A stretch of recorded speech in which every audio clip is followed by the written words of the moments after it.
All right, then we'll kick things off. We have another quick take, OSHA quick take, the Cal OSHA series with Carey Maciel and Rachel Conn. And today we're talking about tips and strategies for preventing and responding to workplace violence incidents. And California is taking the lead in implementing the first workplace violence ruling in the country. So Carey and Rachel are going to run us through what that's going to look like for employers. Great, thanks, Scott. My name is Carey Maciel. I am founding partner of Conn, Maciel, Carey, and I lead the firm's labor and employment practice group. I represent employers on all variety of employment issues, and labor and employment and workplace violence has been something that has been really bubbling up over the last couple of years. So we are hosting a webinar on April 24th, Wednesday, April 24th at 10 a.m. Pacific time, 1 p.m. Eastern time, in which we'll be talking about tips and strategies for preventing and responding to workplace violence incidents. This webinar is going to cover a variety of information, but really tips and strategies on understanding what constitutes workplace violence. How has that been defined by federal and state regulators? You've got the EEOC, which is the Equal Opportunity Employment Commission, and OSHA. They have really been digging in to provide guidance on what happens with workplace violence and what their enforcement priorities are. So the webinar will cover those two federal agencies' enforcement priorities.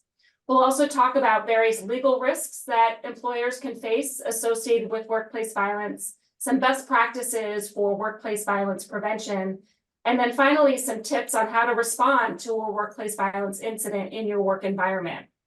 From my perspective, handling employment law, there has been a variety of focus from the EEOC in recent years on workplace violence. And what they really do is they really prioritize the way to effectively prevent workplace violence, particularly in the form of workplace harassment. So as employers are thinking through the ways that they prevent harassment in the workplace, that is sort of one area that the EEOC focuses on how to stem any other type of workplace violence.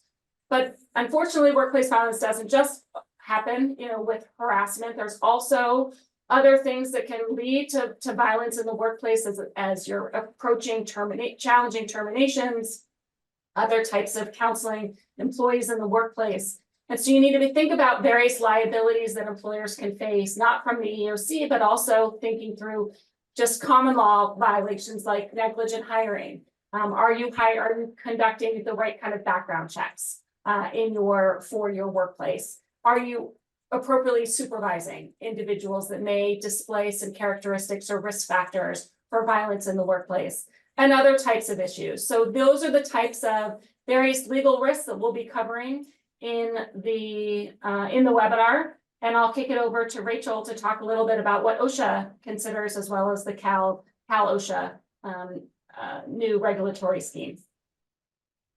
Yes, in addition to everything that you should be considering under employment laws and common law, at the federal level for OSHA, we've certainly seen a pickup in enforcement under the general duty clause in the past couple of years. Fed OSHA does not have any specific workplace violence prevention standards or regulations yet, but we've seen a pickup in enforcement under the general duty clause. And historically, we've seen that mostly in the healthcare settings, but we have seen them pick up outside of the healthcare settings as well. So we will go through, the citations there, what we're seeing Fed OSHA start to focus on, and what industries we start to see Fed OSHA focus on. And of course, the big change in workplace violence prevention has been the new Cal OSHA or California statute under SB 553 that goes into effect July 1. And there are some very onerous requirements for employers. It's a general industry applicability. So it's going to apply to every employer within the state, unless you fall under a very narrow exception.